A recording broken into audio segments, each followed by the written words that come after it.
40 horas laborales. ¿Está en su recta final, Ángeles Araya? Sí, pues así que queremos conversar con quien fue la impulsora junto a la diputada Carol Cariola hace harto tiempo. 2017. Sí, pues, hace harto, Claro. hasta agua pasada bajo el puente, dicen por ahí. Y está con nosotros, lo habíamos anunciado, la ministra vocera de Gobierno, Camila Vallejo. ¿Cómo está, ministra? Gracias por estar con Bien, ¿y nosotros. ustedes? Buen ¿Cómo día. están? Buen día. Muchas gracias por la invitación. A ver, primero.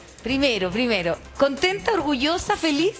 Sí. Se le nota la sonrisa solamente, ministra. Muy contenta. Bueno, ayer fue un día muy especial, muy intenso, muy emocionante, obviamente, porque son 7 años empujando esto. Porque antes de presentar el proyecto, fue la construcción del proyecto. Sí, porque no es 2017, es anterior entonces. En 2015 empezó Ajá. a surgir esta idea, este sueño, como le decíamos, porque se nutrió mucho de los relatos de mujeres trabajadoras, también hombres, pero principalmente mujeres de la comuna de La Pintana, Puente Alto, en la Florida, que me comentaban la falta de tiempo. Estaban agobiadas, ¿cierto? Que se sentían culpables, además, esa sensación de culpa de no poder estar más con la familia, con los hijos.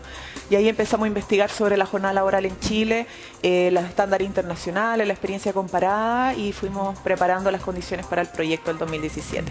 A ver, ministra, hay una cosa bien importante que queremos despejar con usted, porque una de las particularidades que tiene este proyecto, que ustedes están empujando con todo en el Congreso, es que no va a haber distinción entre tamaño de empresa. ¿Es así?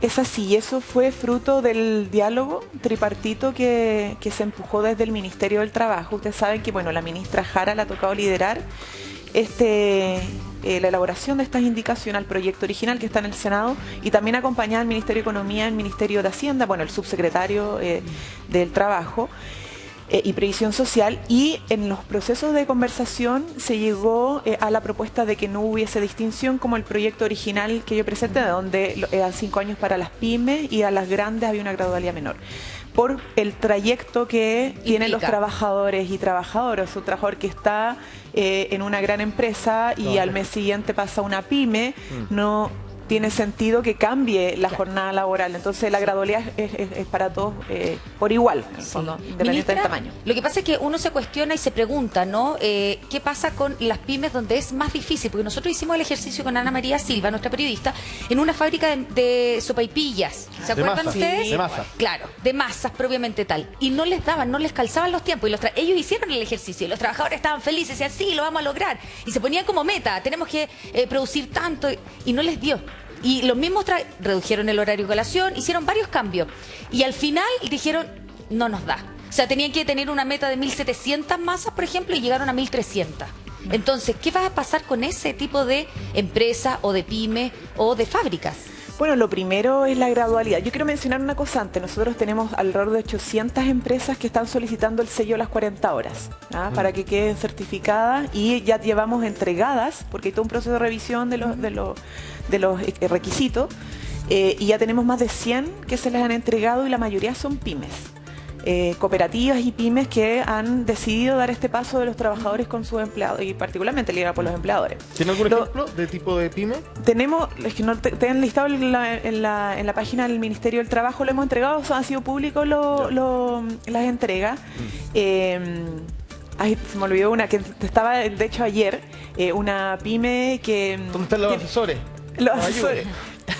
No, griten el nombre de la pyme. Que tiene un nombre muy entretenido, porque habla como de una hora, de regalar una hora, no me acuerdo bien, pero bueno, podemos verlo ahí. Pero hay muchas pymes, la mayoría son pymes efectivamente, que han dado este paso.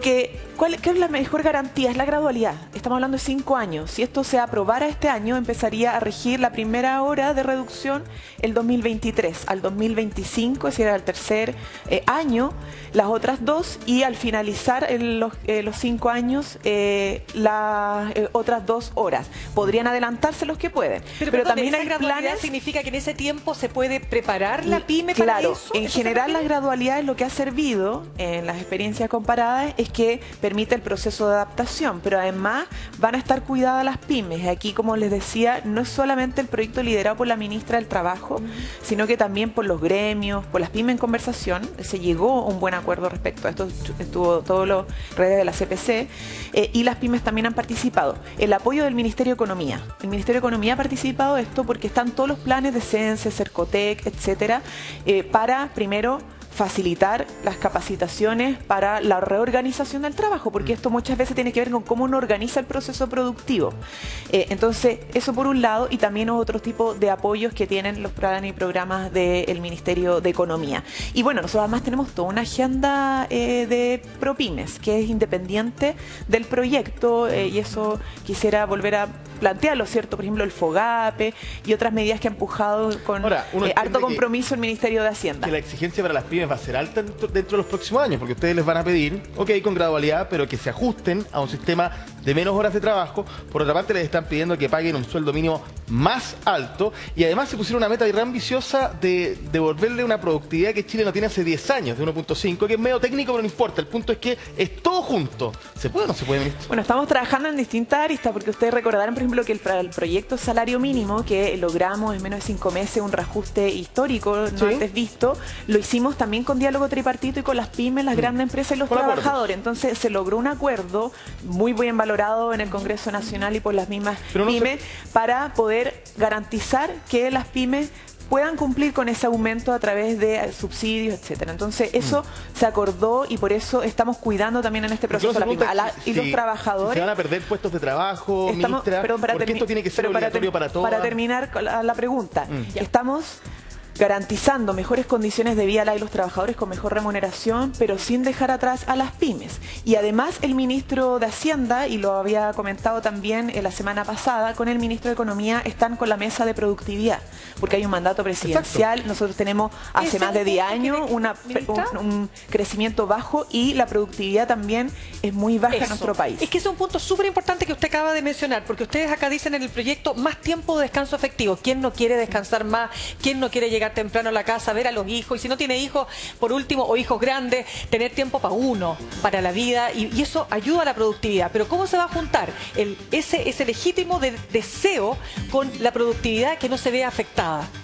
Bueno, mejorar derechamente la productividad. Es que de hecho lo que nos ha pasado con las empresas que ya están con 40 horas es que están más descansados, con mejor motivación, como que hay una disposición distinta al trabajo, hay también una idea más de colectivo, porque todos salen beneficiados, o sea, pueden trabajar menos horas y cuando después de descansar, estar con su familia, llegan al trabajo, ¿cierto?, nuevamente a rendir de mejor forma. Entonces también lo que implica las 40 horas no es solo mejor calidad de vida, ¿cierto? Más tiempo en familia, leerle un cuento a los hijos antes de acostarse, incluso hasta lograr cenar con ellos. Muchas personas ni siquiera logran comer, su madre y padres con ellos, sino que también, por ejemplo, ver, bueno, cómo lo estoy haciendo, planificar de mejor forma la jornada del día siguiente y el desempeño en la empresa cambia y eso es positivo. Entonces también nosotros queremos incentivar eso, que no sigamos creyendo que trabajar más horas necesariamente nos hace más productivo, porque no ha sido así a lo largo de todos estos años. Hay estudios internacionales que acreditan efectivamente que el tiempo de ocio es la mejor forma de mejorar la producción, pero y la adecuada organización del trabajo también.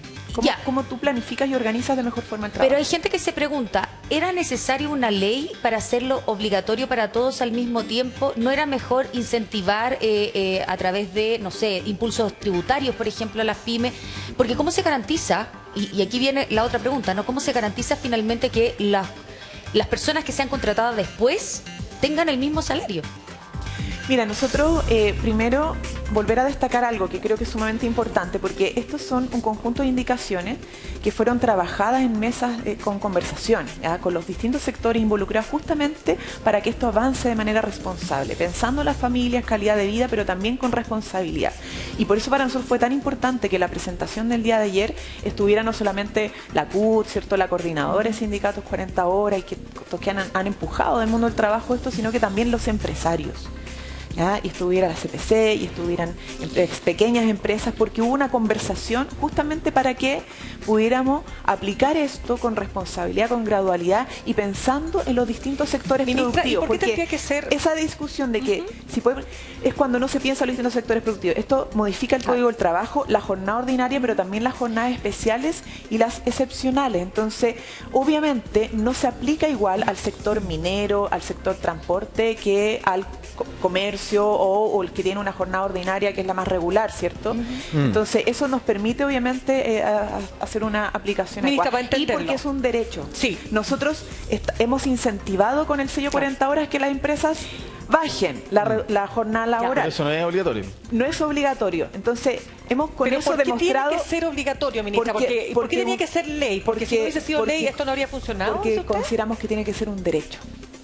Y que quede consagrado. Claro, porque en el fondo estamos pensando en la calidad de vida, ¿cierto? Y un aspecto para mejorar la calidad de vida de las y los trabajadores, las familias, algo que nos han pedido además muchos niños en la campaña presidencial y ahora nos siguen pidiendo a través de cartas al presidente, es que mejoremos la calidad de vida a través de reducir la jornada laboral. Entonces, para que todos los trabajadores tengan ese derecho a una jornada laboral más acotada, más digna, que les permita tiempo de ocio, descanso, etcétera, tenemos que hacerlo ley. Claro. Incentivar, por un lado, lo que lo hemos hecho, y el diálogo previo para que podamos tener una propuesta concordada que se pueda implementar Claro. y que sea respetada. Si no se cumple, obviamente están todos los mecanismos cuando se incumple un derecho laboral. Sí, ministra, para se nos- denunciar.